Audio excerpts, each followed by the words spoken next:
এই ভর্তার স্বাদ মুখে লেগে থাকবে, যে খাবে সে বারবার রিকোয়েস্ট করবে।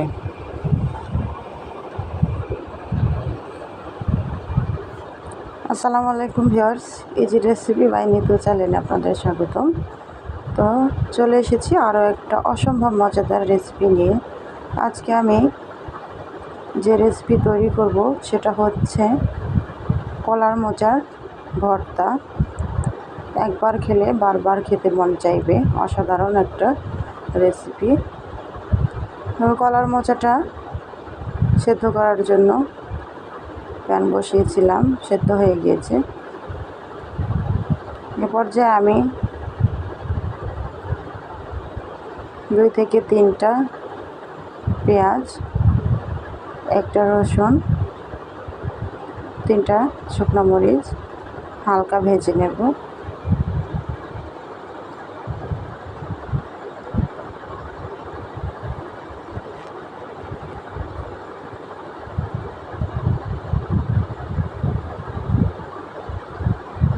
এ পর্যায়ে দিয়ে দেব সরিষার তেল। তো কলার মোচার ভর্তাটার প্রধান কাজই হচ্ছে শুকনো মরিচ, রসুন আর পেঁয়াজ অল্প করে ভেজে নেওয়া। এভাবে ভর্তাটা বানালে স্বাদটা দ্বিগুণ হয়। ছোট বড় সকলে আঙ্গুল চেটে পেটে খাবে। গরমের দিনে কি খাবো কিছু ভেবেই পাচ্ছিলাম না। যাই খাই মুখে ভালো লাগে না, স্বাদ আসে না, যে কারণে আজকে অল্প ঝাল দিয়ে অসম্ভব কলার মোচার ভর্তা তৈরি করছি। এ পর্যায়ে দিয়ে দিলাম কালো জিরা।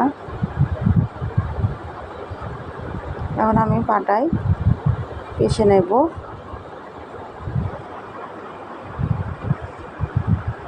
সিদ্ধ করে রাখা কলার মোচা আর কাঁচামরিচ খুব ভালো করে পিষে নেব।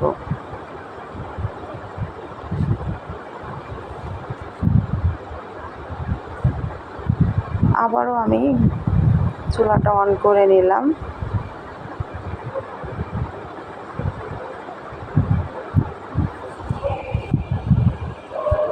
পেঁয়াজ ভাজার সময় যে অবশিষ্ট তেল ছিল ওটাতে আমি আবারও 2টা পেঁয়াজ কুচি ভেজে নেব।